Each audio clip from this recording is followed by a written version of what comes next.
वंदे लोकतिलकं सत्तत्वार्था विभूषणं अमरकृत्योत्सारणं प्रबुद्ध लोकजीवनं प्रणय प्रमत्त जागदीपनं वंदे जीवन जीवनं सत्पुरुषं वंदे जीवन जीवनं सत्पुरुषं परमाराध्य प्राण ठाकुर मोर परमाराध्य जगज्जननी श्री श्री बड़मा परम पूज्यपाद जुगाचार्य श्री श्री बड़दा परम पूज्यपाद श्री श्री आचार्य देव तथा ठाकुर परिवार समस्त श्रीपाद पंकज तले वर्णत जान प्रणाम निवेदन करुछि।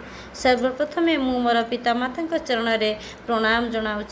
आजिर ही पवित्र मधुमय परिवेश मध्य उपस्थित रही सत्संग को उपभोग करुथिबा समस्त सुस्थ स्वस्थ चिराय जीवन कामना करुछि दयाल चरण तले एवं समस्ते शांति स्वस्ति आनंद रुहतु यह ही मोर दयाल चरण तले प्रार्थना।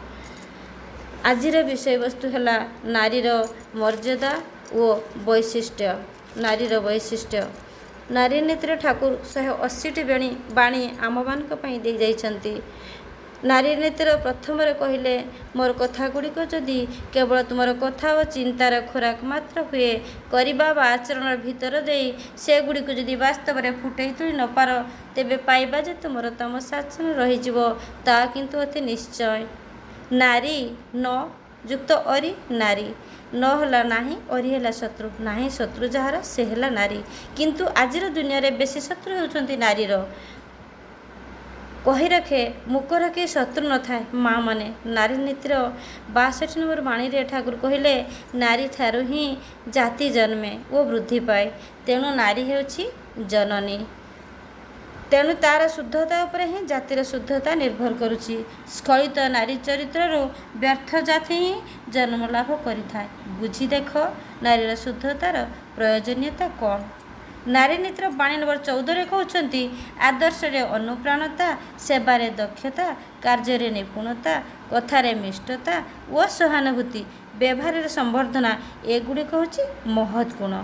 पुणी बाणी संख्या 15 कहउछन्ति जे नारी मथानत करी सम्मानर सहित निजर मत को प्रकाश करे तत्संपर्क कहारी को हीन करे नहीं से सहजरे ही आदरणीय पूजनीय होइथाए। नारी ही मानव समाजर धात्री पालयत्री नेत्री और जनयत्री धरणी बुकरे जदि आमको तिष्ठि रहिबाको हबो ताहले आमको जीवधात्री धरित्रीर बुक उपर निर्भर करबाको पड़िबो। ठीक सेमिति मानव समाज को तार अस्तित्वर अक्षुण्णता वर्धन पाई निर्भर करबाको पड़िथाए मातृजाति उपरे। नारी हेउछि शक्ति स्वरूपिणी महामायांकर अन्य रूप। भारतर इतिहास पुराण शास्त्र धर्मशास्त्र रे नारी चिरकाल पूजिता। पुरुष स्वभाव बाह्यमुखी किंतु नारीर स्वभाव अंतमुखी। नारी जदि नष्ट हेब ताहले जगतटा नष्ट हो किंतु जदि जने पुरुष नष्ट हेब ताहले किछि भी फरक पड़िबो नाही। गोटे नारी सहसा महिषासुर को नष्ट कर दी पारे। गोटे नारी उलग्न होई महिषासुर को ध्वंस कर दी पारथिला किंतु सहसा पुरुष उलग्न होई केतेटा नारी को ध्वंस करछि देखि कहि परिबे। परिरक्षण परिपोषण परिपालन हेउछि नारीर गुण किंतु पुरुष केवल परिपूर्ण ही करिथाए। नारी हेउछि समाजर चाबिकाठी। परम प्रेम श्री ठाकुर दर्शन नारीर शिक्षा दीक्षा जीवनचर्या समस्त नारी जाति को तार अस्तित्व पूरण करी महिमारे विभूषित करिया पई पथ निर्देश करिसंती। श्री ठाकुर आममानक पई 24,799 बाणी दे जाइछंती। वर्तमान सारा विश्व रे नारी जागरण पर सरकार बहुत गुरुत्व देउछंती। स्वाधीनतार ना रे आजिर नारी स्वेच्छाचारिणी हो जाउछि जहाँफल नारी तार वैशिष्ट्य को हराई देउछि।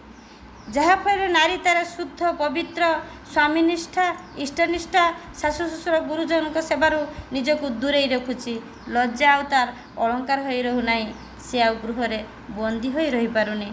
नारीर आज्ञा 8टी वैशिष्ट्य अच्छी निष्ठा धर्म सेवा शुश्रूषा साहाय्य संरक्षण प्रेरणा और प्रजनन। यही 8टी वैशिष्ट्य को जो नारी तार चरित्र स्थान देछि से नारी नारायणी। तार ममतार पणतरे केते जीवर जो उन्नति संभव ताहा वर्णना करिहेब नाही। जड़े सुसंतान जन्म पाई नारीर शिक्षा बोध वाक्य चलन चरित्र सबुठार गुरुत्वपूर्ण। यही परिप्रेक्षी श्री ठाकुर कहते नारी मानकर बड़ विद्यालय है तार ससुरालय। ତାର ତା ଶାଶୁ ଶ୍ୱଶୁରଙ୍କ ପ୍ରତି ଗଭୀର ଶ୍ରଦ୍ଧା ବିଶ୍ୱାସ ଭଲ ପାଇବା ରହିବା ଦରକାର। ଆଜିକାଲି ପାଶ୍ଚାତ୍ୟ ଶିକ୍ଷାର ଅନୁକରଣ କରି ନାରୀ ଜୀବନ ବୈଶିଷ୍ଟ୍ୟ ବିକୃତ ହୋଇଯାଇଛି। ଆଜିର ନାରୀ ତାର ନାରୀତ୍ୱକୁ ଏକଦମ ବଳି ଦେଇଛି। ତେଣୁ ଶ୍ରୀ ଠାକୁର କହିଛନ୍ତି ନାରୀମାନଙ୍କୁ ଶିକ୍ଷିତ କରିବାକୁ ହେଲେ ଏପରି ଶିକ୍ଷା ହେବା ପ୍ରୟୋଜନ ଯେଉଁଥିରେ ସେମାନେ ବୈଶିଷ୍ଟ୍ୟରେ ବର୍ଦ୍ଧନଶୀଳ ଉନ୍ନତିପ୍ରବଣ ଓ ଅବ୍ୟାହତ ହୁଅନ୍ତି। ତେବେ ଯାଇ ଶିକ୍ଷା ଜୀବନ ଓ ସମାଜକୁ ଧାରଣ ରକ୍ଷଣ ଓ ଉନ୍ନୟନରେ ସାର୍ଥକ କରିପାରେ। ବାସ୍ତବ ଭାବରେ ବିଚାର କରିବାକୁ ଗଲେ ନାରୀର ପତନ ପାଇଁ ସଚେତନତା ତଥା ସୁଶିକ୍ଷାର ଅଭାବ ହିଁ ଦାୟୀ। ସମାଜର ଉନ୍ନତି ନିର୍ଭର କରୁଛି କେବଳ ନାରୀ ଉପରେ। ତେଣୁ ନାରୀର ଉଚିତ ଶିକ୍ଷାର ବ୍ୟତିରେକ ସମାଜର ଉନ୍ନତି ସମ୍ପୂର୍ଣ୍ଣ ଅସମ୍ଭବ। ବର୍ତ୍ତମାନର ଶିକ୍ଷା ନାରୀକୁ ତାର ବୈଶିଷ୍ଟ୍ୟରେ ଉନ୍ନତ ହେବା ପରିବର୍ତ୍ତେ ବୈଶିଷ୍ଟ୍ୟକୁ ଉଲ୍ଲଂଘନ କରିବାକୁ ପ୍ରେରଣା ଦେଉଛି। ବର୍ତ୍ତମାନର ଶିକ୍ଷା ନାରୀକୁ ନାରାୟଣୀ କରିବା ପରିବର୍ତ୍ତେ ରାକ୍ଷସୀ କରି ତୋଳୁଛି। ଚରିତ୍ର ନିୟନ୍ତ୍ରଣ କରିବା ବଦଳରେ ସହଶିକ୍ଷା ନାରୀ ଜୀବନକୁ ବିକୃତ ବିଭତ୍ସ କରି ତୋଳୁଛି। ପିଲାମାନଙ୍କର ଭବିଷ୍ୟତ ଜୀବନ କିପରି ହେବ ତାହା ନିର୍ଭର କରିଥାଏ ତାର ବାପା ମାଙ୍କର ଆଉ ଘରର ଶିକ୍ଷା ଉପରେ। ଝିଅଟି ଯଦି ଉପଯୁକ୍ତ ଶିକ୍ଷା ପାଏ ତାର ନାରୀ ଜୀବନ ସାର୍ଥକ ହୋଇଥାଏ। ଶ୍ରୀ ଠାକୁର ଏହି ପରିପ୍ରେକ୍ଷୀରେ କହନ୍ତି, ଝିଅ ମୋର, ତୁମର ସେବା, ତୁମର ଚାଲିବା, ତୁମର ଚିନ୍ତା, ତୁମର କହିବା ପୁରୁଷ ଜନସାଧାରଣଙ୍କ ଭିତରେ ଯେପରି ଏପରି ଗୋଟାଏ ଭାବର ସୃଷ୍ଟି କରେ ଯେଉଁଥିରେ ସେମାନେ ଅବନତ ମସ୍ତକରେ ନତଜାନ ହୋଇ ସସମ୍ଭ୍ରମେ ଭକ୍ତି ଗଦଗଦ କଣ୍ଠରେ ମା ମୋର, ଜନନୀ ମୋର କହି ମୁଗ୍ଧ ହୁଅନ୍ତି, ବୁଦ୍ଧ ହୁଅନ୍ତି, ତୃପ୍ତ ହୁଅନ୍ତି, କୃତାର୍ଥ ହୁଅନ୍ତି, ତେବେ ହିଁ ତୁମେ ନାରୀ, ତେବେ ହିଁ ତୁମେ ସତୀ। ଝିଅକୁ ଭଲ ଗୃହିଣୀ କରିବାର ଗୁରୁ ଦାୟିତ୍ୱ ଥାଏ ତାର ବାପା ମାଙ୍କ ଉପରେ। ତାର କୁମାରୀ ଅବସ୍ଥାରେ ଆଚାର ବ୍ୟବହାର ଏବଂ ଚାଲିଚଳନ କିପରି ହେବା ଦରକାର ଏ ପ୍ରସଙ୍ଗରେ ଶ୍ରୀ ଠାକୁର କହନ୍ତି, କୁମାରୀ ଝିଅମାନଙ୍କର ପିତାଙ୍କ ପ୍ରତି ଅନୁରକ୍ତି ଥିବା, ତାଙ୍କର ସେବା ଓ ସାହଚର୍ଯ୍ୟ କରିବା, ତାଙ୍କ ସହିତ ଆଳାପ ଆଲୋଚନା କରିବା ଉନ୍ନତିର ପ୍ରଥମ ପୃଷ୍ଠ ସୋପାନ। ଝିଅର ସୁଗୃହିଣୀ ହେବାର ପ୍ରାଥମିକ ଶିକ୍ଷା ଶେଷ କରି ବଧୂ ହୋଇ ଶ୍ୱଶୁର ଘରକୁ ଆସି ଅନ୍ତର୍ଭୁକ୍ତ ସେ ହୋଇଥାଏ ଗୋଟିଏ ମଣିଷ ତିଆରି କାରଖାନାରେ। କାରଣ ଶ୍ରୀ ଠାକୁର କହନ୍ତି, ମୋର ସତ୍ସଙ୍ଗ ଗୋଟିଏ ମଣିଷ ତିଆରି କାରଖାନା ଏବଂ ପ୍ରତ୍ୟେକ ଦମ୍ପତି ହେଉଛନ୍ତି ତାର ଯନ୍ତ୍ରପାତି। ନାରୀ ଓ ପୁରୁଷ ବିବାହ ବନ୍ଧନରେ ବାନ୍ଧି ହୋଇ ଦାମ୍ପତ୍ୟ ଜୀବନଯାପନ କରନ୍ତି। ସେହି ଦାମ୍ପତ୍ୟ ଜୀବନଯାପନ ମାଧ୍ୟମରେ ଜନ୍ମ ନେଇଥାଏ ସୁଜାତକ। ଶ୍ରୀ ଠାକୁରଙ୍କ ଭାଷାରେ ନାରୀମାନଙ୍କ ପାଇଁ ତାର ଶ୍ୱଶୁରାଳୟ ହେଉଛି ଏକ ବିଶ୍ୱବିଦ୍ୟାଳୟ। ଜଣେ ନବବଧୂ ଯଦି ଏହି ବିଶ୍ୱବିଦ୍ୟାଳୟର କୁଳପତି ତଥା ଶାଶୁ ଓ ଶ୍ୱଶୁରଙ୍କୁ ବିଶ୍ୱାସପୂର୍ବକ ସେବା ଶୁଶ୍ରୂଷା କରି ଆପଣାର କରିଥାଏ ତାହେଲେ ସେ ହେବ ଶ୍ୱଶୁରାଳୟର ସାମ୍ରାଜ୍ଞୀ। ଏହି ପରିପ୍ରେକ୍ଷୀରେ ଶ୍ରୀ ଠାକୁର କହିଛନ୍ତି, ଶ୍ୱଶୁର ଘରେ ଯେଉଁ ଝିଅର ଅଗାଧ ଅତୁଟ ଟାଣ ସେହିମାନେ ହିଁ ଲକ୍ଷ୍ମୀ ଝିଅ, ସେବାରେ ବିପୁଳ ପ୍ରାଣ। ସତ୍ସଙ୍ଗର ମୁଖ୍ୟ ଉଦ୍ଦେଶ୍ୟ ହେଉଛି ପ୍ରତ୍ୟେକ ଗୃହକୁ ଏକ ଆଦର୍ଶ ଗୃହରେ ପରିଣତ କରିବା। ଏହି ଗୁରୁ ଦାୟିତ୍ୱଟା ପ୍ରତ୍ୟେକଟି ଦମ୍ପତି ଉପରେ ନ୍ୟସ୍ତ ଥାଏ। ମୁଖ୍ୟ ଭୂମିକା ହୋଇଥାଏ ନାରୀମାନଙ୍କର।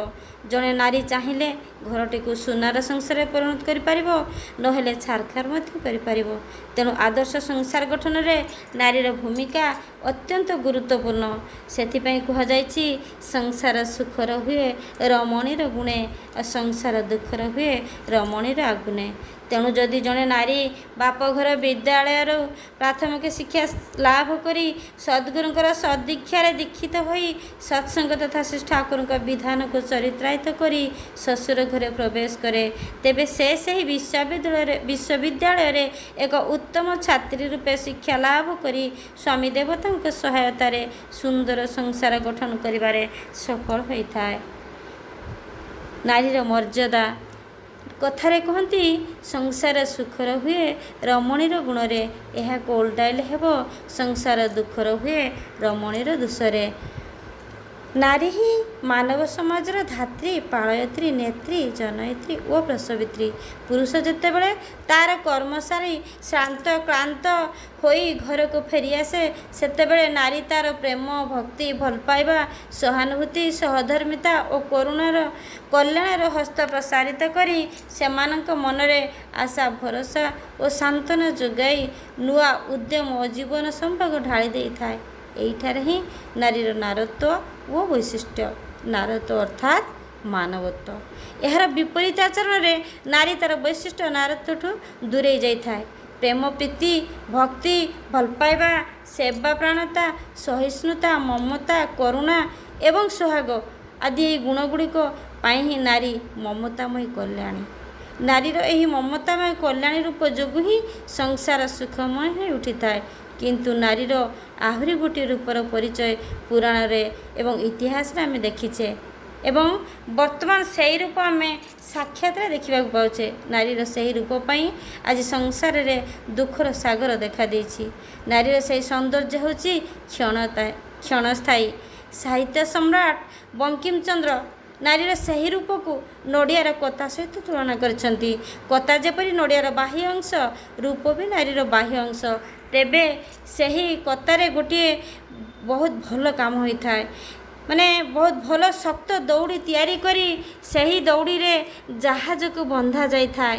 ଯେମିତି ସେହି ନଡ଼ିଆ କତା ଦଉଡ଼ିରେ ଜଗନ୍ନାଥଙ୍କର ରଥ ମଧ୍ୟ ଟଣା ଯାଇଥାଏ, ସେମିତି ନାରୀର ସେହି ରୂପ ଦଉଡ଼ିରେ କେତେ ଭାରି ଭାରି ମନୋରୂପକ ରଥ ଟଣା ଯାଇଥାଏ। ସେଥିପାଇଁ ବଙ୍କିମଚନ୍ଦ୍ର ନାରୀର ସେହି ବାହାରର ରୂପକୁ ନ ସଜାଇ ଭିତରେ ଥିବା ବୈଶିଷ୍ଟ୍ୟ ଓ ଗୁଣକୁ ପ୍ରତିପାଦିତ କରିବା ପାଇଁ କହିଛନ୍ତି। ଆଉ ବିଶେଷ କିଛି ନାହିଁ, ଏତିକି କହି ରହୁଛି। ଜୟ ଗୁରୁ, ବନ୍ଦେ ପୁରୁଷୋତ୍ତମ।